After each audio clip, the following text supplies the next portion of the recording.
Hi geniuses, welcome to the channel Science Wizard Pooja Ranjan. This channel is all about the science subject of classes 6th, 7th, 8th, 9th and 10th physics and chemistry. If you are new to my channel, you can subscribe to the channel for more science videos, and if you like the explanation then please press the like button and you can share this video with your friends, family and the classmates.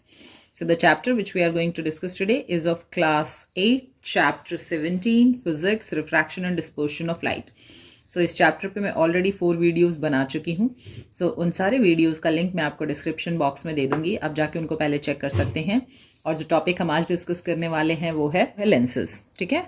सो आपने अगर magnifying glass देखा हो तो जो magnifying glass होता है वो क्या करता है, ऑब्जेक्ट की इमेज को मैग्नीफाई कर देता है. तो इसीलिए मैग्नीफाइंग ग्लास के थ्रू जब भी आप कुछ देखते हैं तो वो ऑब्जेक्ट आपको बहुत बड़ा दिखाई देता है. सो ये जो मैग्नीफाइंग ग्लास है, as you are seeing glass is written here. ठीक है. सो ग्लास क्या होता है, ग्लास एक ट्रांसपेरेंट मीडियम होता है जिसके थ्रू लाइट जो है वो इजीली पास कर सकती है. सो ग्लास कहाँ होता है, तो आपके घरों में जो विंडो है ना, विंडो के वहां पे ग्लास लगा होगा तो आप देख सकते हैं, क्योंकि लाइट उसके थ्रू पास कर सकती है तो इजीली आप विंडो के थ्रू देख सकते हैं. इन द सेम वे अगर आपके घर में कोई चश्मा लगाता है या आप चश्मा लगाते हैं, आप चश्मे के थ्रू देख पाते हैं जो भी चीजें.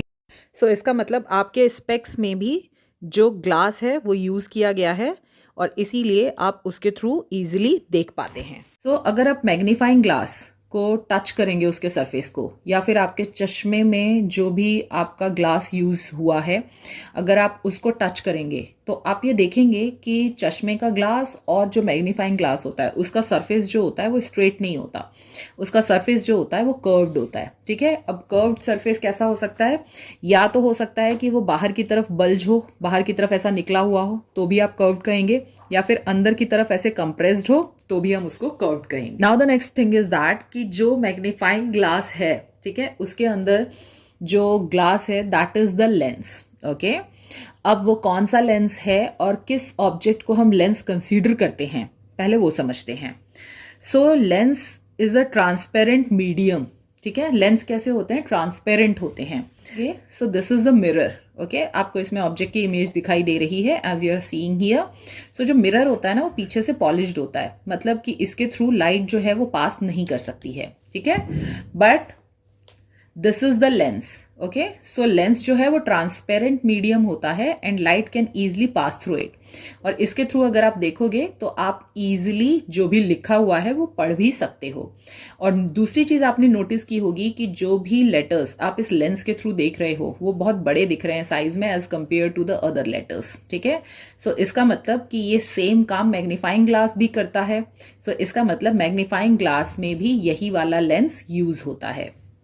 It is a transparent medium bounded by the two surfaces. So इसका मतलब कि जो लेंस होता है वो कैसे बनता है, जब दो सरफेस को बाउंड करते हैं और उन दोनों में से एक सरफेस जो है वो स्फेरिकल होना चाहिए. स्फेरिकल का मतलब होता है कर्व्ड होना चाहिए, या तो बाहर की तरफ बल्ज होना चाहिए निकला हुआ, या फिर अंदर की तरफ कंप्रेस्ड होना चाहिए.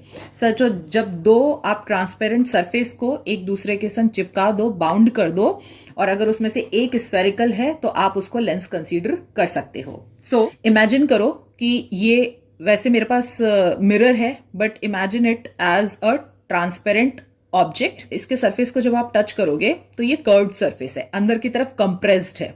ठीक है. सो ये कर्व्ड सरफेस है मेरे पास एक. और दूसरा मैंने यहां पे क्या लिया है, this is the plane mirror. So plane mirror का सरफेस जब आप टच करोगे तो that is the straight. Okay. ये कर्व नहीं होता है. सो अब मैं क्या कर रही हूं, दोनों के पीछे का पॉलिश हटा देती हूं तो दोनों जो हैं वो ट्रांसपेरेंट हो जाएंगे. पॉलिश हटा दूंगी तो दोनों के थ्रू लाइट पास कर सकती है. और जब मैं दोनों सरफेसेस को, एक स्ट्रेट और एक कर्व्ड, ठीक है, इन दोनों को बाउंड कर दूं तो वहां पे मेरा क्या बन जाएगा, लेंस बन जाएगा. और ये जो लेंस होगा ये कैसा होगा, ट्रांसपेरेंट होगा, क्योंकि इसके थ्रू लाइट इजिली पास कर सकती है because I have remove the polish. So इस ढंग से मैंने लेंस बना लिया. तो इसको भी मैं लेंस कंसीडर करूंगी अगर एक मेरा स्ट्रेट है और दूसरा सरफेस मेरा कर्व्ड है तो. ठीक है.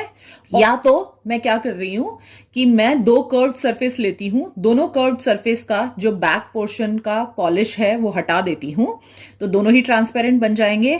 और दोनों कर्व्ड सरफेस को भी अगर मैं एक दूसरे के संग बाउंड कर दूं, ठीक है, तो भी जो मेरा ऑब्जेक्ट फॉर्म होगा that is the lens only, क्योंकि ये ट्रांसपेरेंट मीडियम है और दो कर्व्ड सरफेस बाउंड हैं एक दूसरे से, so I can consider this also as a lens. So इस ढंग से आपका जो ऑब्जेक्ट है लेंस वो फॉर्म होता है। सो यहां पर अगर आप एक स्ट्रेट लेते हैं, एक कर्व लेते हैं, तो कर्व जो होता है वो बाहर की तरफ भी होता है और अंदर की तरफ भी होता है। सो यहाँ पे मैंने स्ट्रेट लिया है एक सरफेस और दूसरा ये कर्व्ड सरफेस लिया है, so this is also my lens. यहाँ पे भी मैंने एक स्ट्रेट सरफेस लिया है और एक कर्व लिया है अंदर की तरफ, so this is also is my lens. Okay, and both are transparent. यहाँ पे अगर मैं दो कर्व्ड सरफेस को बाउंड कर देती हूँ एक दूसरे के संग, ठीक है, and it is transparent because light can pass through it, so this is also my lens. और यहाँ पे भी अगर मैं दो कर्व्ड सरफेस को एक दूसरे के संग बाउंड कर देती हूँ, ठीक है, सो इसके थ्रू भी लाइट पास कर सकती है, so this is also my lens. So lens अगर देखें तो they are of two types. So as you are seeing here, one is the converging or convex lens and second one is the diverging and concave lens। ठीक है, अब ये आप कैसे पता करोगे कि जो लेंस आपको दिया गया है वो कन्वर्जिंग है या डाइवर्जिंग?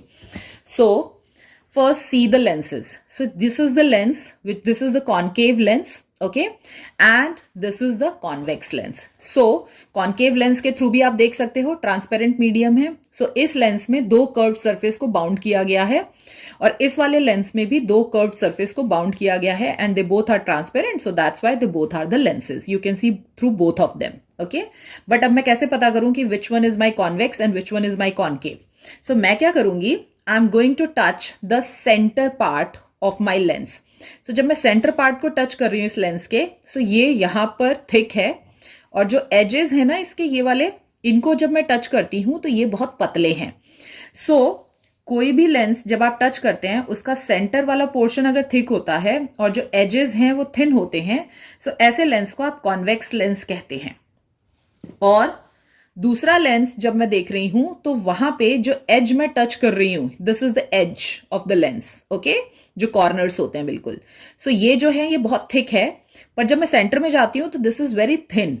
सो जब सेंटर में जो लेंस है वो थिन हो और एजेस पे थिक हो तो उस लेंस को हम कॉन्केव लेंस कहते हैं। सो एक तो आप टच करके भी पता कर सकते हैं विच one is your convex and which one is your concave. Plus एक और तरीका है पता करने का, वो ये है कि आप उस लेंस के थ्रू देखो। तो जब दोनों लेंस के थ्रू देखोगे तो जो इमेज है वो अलग अलग दिखाई देगी of the same object.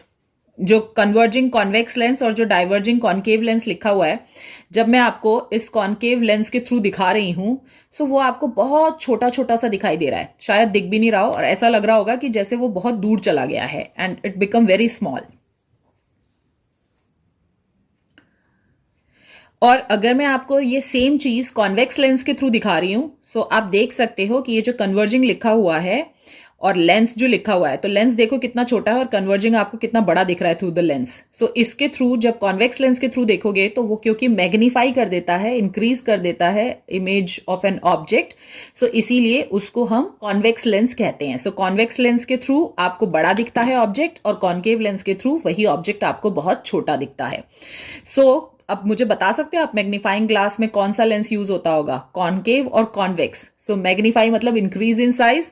So I hope you can easily tell me कि मैग्नीफाइंग ग्लास में कॉन्वेक्स लेंस यूज होता है क्योंकि वो मैग्नीफाई कर रहा है इमेज को, as you are seeing here. जो नेक्स्ट चीज आपको समझनी है कि जो कॉन्वेक्स लेंस है उसको कन्वर्जिंग लेंस भी कहते हैं। अब कन्वर्जिंग का मतलब क्या होता है कि कोई भी चीज अगर एक ही पॉइंट पे आके मीट कर रही है, ठीक है, तो उसको हम कहते हैं कन्वर्जिंग। सो अब कॉन्वेक्स लेंस के थ्रू जब बहुत सारी लाइट रेज पास करती हैं, क्योंकि वो ट्रांसपेरेंट मीडियम है उसके थ्रू लाइट रेज पास कर सकती हैं, तो जब सारी की सारी लाइट रेज उसके थ्रू पास करती हैं, कॉन्वेक्स लेंस क्या करता है, सारी की सारी लाइट रेज को बेंड कर देता है इनवर्ड्स। ओके, सो जब सारी की सारी लाइट रेज इनवर्ड बेंड होती हैं, so they all meet at one point, और क्योंकि वो मीट कर रही हैं एट वन पॉइंट, सो इसी को हम कन्वर्जेंस कहते हैं। और इसीलिए कॉन्वेक्स लेंस को हम कन्वर्जिंग लेंस भी कहते हैं क्योंकि वो सारी लाइट रेज को एक ही पॉइंट पे मीट करवा देता है। So as you are seeing here, जितनी भी लाइट रेज आ रही है वो सब अंदर की तरफ बेंड हो रही हैं and they are all meeting at the same point which we call the focus F. But if we talk about the concave lens, concave lens को हम डाइवर्जिंग लेंस कहते हैं। क्यों? कि कॉन्केव लेंस के केस में देखोगे अगर, तो जितनी भी लाइट रेज इसके थ्रू पास हो रही हैं वो डाइवर्ज कर रहा है। क्या कर रहा है? फैला रहा है। ठीक है, फैला रहा है मतलब आउटवर्ड्स जा रही हैं सारी की सारी light rays. So as you are seeing here, ये लाइट रे इधर गई, ये इधर गई, ये इधर गई, सारी लाइट रेज फैल रही हैं। ठीक है। सो कॉनकेव लेंस में क्योंकि लाइट रेज जो उसके थ्रू पास कर रही हैं वो फैल जाती हैं, सो इसीलिए उसको डाइवर्जिंग लेंस कहते हैं। Now, the next we are going to discuss here is the term related to the lenses. The first one is the principal axis. अब लेंस में principal axis कहाँ होता है? So, the line joining the centers of the two spheres. So, अभी मैंने आपको क्या बताया, लेंस कैसे बनता है? जब दो spheres, मतलब कि जब दो curved surface को आप बाउंड करते हैं एक दूसरे के संग, तो लेंस बनता है। ठीक है। सो अब वो जो दो आपके कर्व्ड सरफेस हैं वो कहां से आएंगे? वो दो कर्व्ड सरफेस आएंगे फ्रॉम द स्फेयर।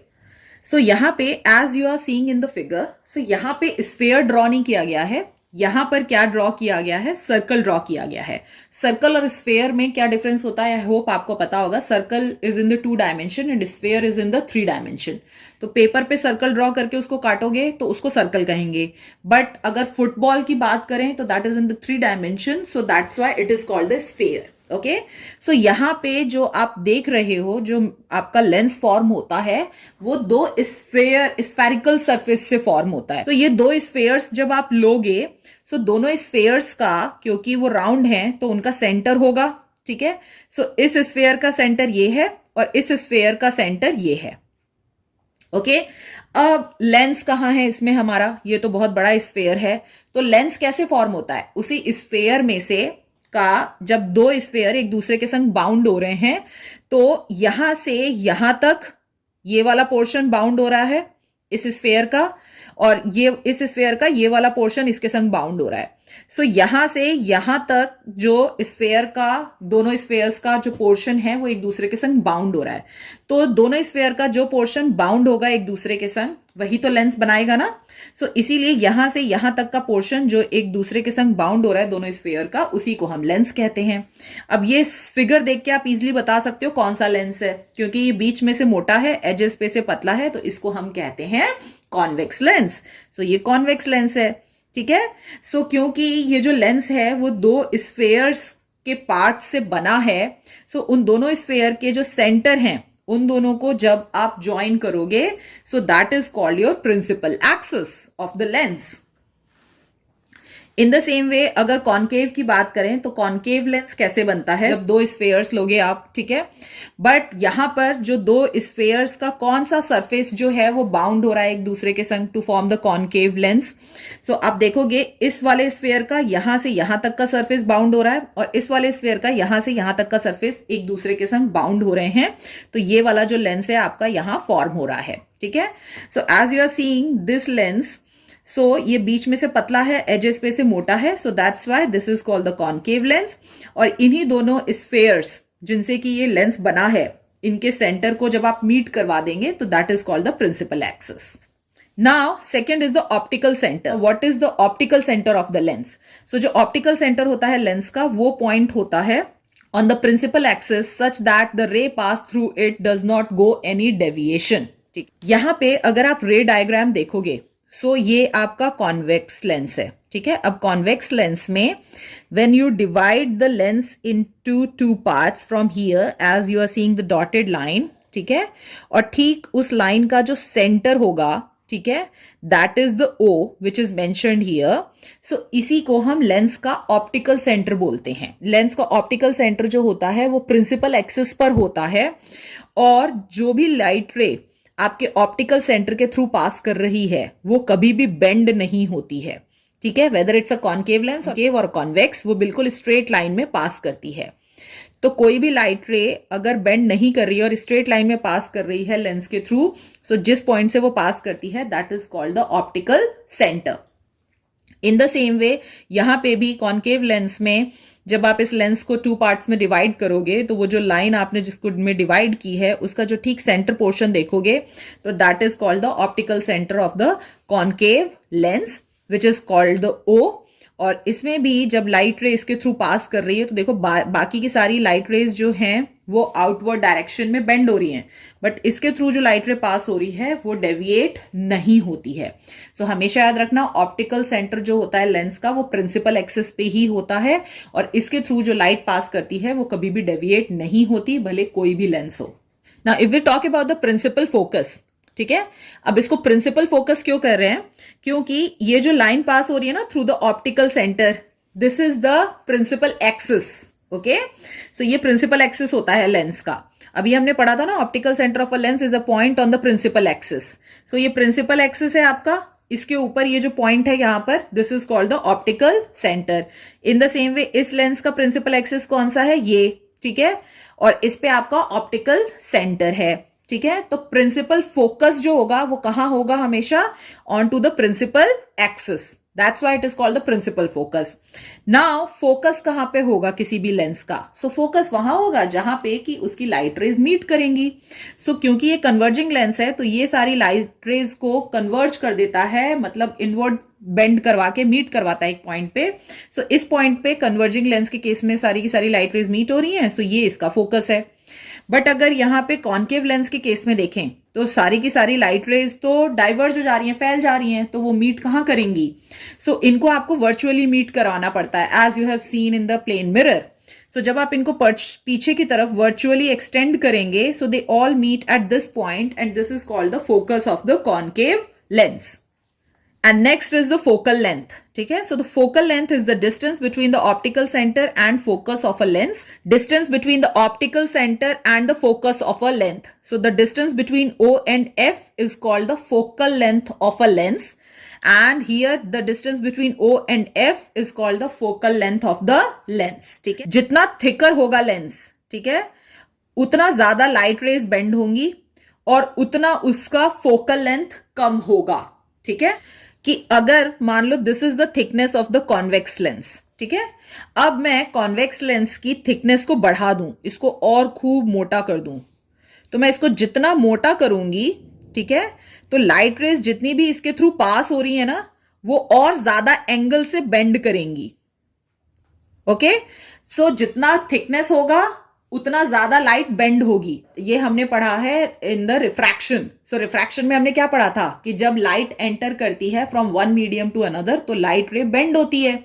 ठीक है, अब जितना ज्यादा थिकनेस है, सो इसका मतलब थिकनेस ज्यादा है, इसका मतलब कि जो ग्लास है, जो सॉलिड है, वो ज्यादा डेंसर है, और जितना ज्यादा डेंसर होगा लाइट रे जो है उसकी स्पीड उतनी कम होगी, और जितनी ज्यादा स्पीड कम होगी उतना ज्यादा वो बेंड करेगा। सो इसीलिए लेंस जितना ज्यादा मोटा होगा, आपका जो लाइट रेज हैं वो उतनी ज्यादा बेंड होंगी, और जितनी ज्यादा एंगल से वो बेंड होंगी उतना पहले वो मीट करेंगी। ठीक है, सो अगर वो यहीं पर मीट कर जाती हैं, सो उस केस में जो आपका फोकल लेंथ है वो क्या हो गया, कम हो गया। ठीक है, स्मॉलर हो गया। सो इसीलिए जितना पतला होगा लेंस, फोकल लेंथ उतना ज्यादा होगा, मतलब लाइट रेज जो हैं वो उसके थ्रू पास करने के बाद थोड़े दूर जाके मीट करेंगी, क्योंकि बेंडिंग उतनी ज्यादा नहीं होगी लाइट रे की। और जितना मोटा होगा लेंस, मतलब बेंडिंग उतनी ज्यादा होगी लाइट रे की उसके थ्रू पास होने के बाद, और जितना ज्यादा बेंडिंग होगी उतना पहले वो मीट कर जाएंगे, जल्दी मीट कर जाएंगे, और इसीलिए जो डिस्टेंस होगा आपका O और F के बीच में वो कम हो जाएगा, और इसीलिए आपका फोकल लेंथ कम हो जाएगा। So this is it about this video. In the next video, I will discuss the image formed by a lens.